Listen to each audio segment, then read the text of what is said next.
kena stroke sudah 2 bulan, 3 bulan.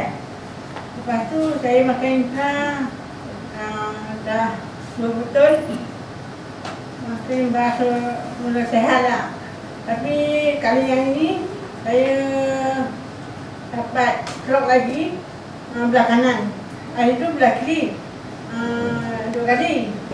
Saya kena sebelah kanan sudah 2 minggu lah.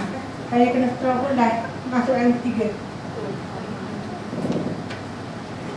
Minum ni dah 4 botol lah.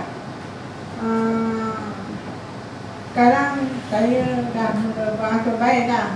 Cuma nak berjalan lah susah sikit.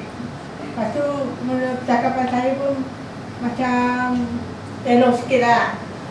Macam mulanya berat. Sekarang ni macam alhamdulillah lah. Mula berangsur baik.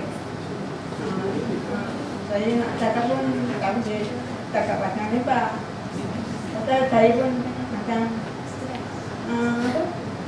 perasaan sebab tu ada. Puan minum berapa banyak tu? Saya makan masa stroke tu 1 hari 3 kali. 1 gelas, bukannya 1 cup. 1 gelas. Kira badan pun rasa ringan lah. Cuma sikit-sikit nak berjalan tu macam berat lah. Lepas tu lutut tu macam dia macam lenguh. Itu dia. Yang lain tak ada nak asam itu malam keluar.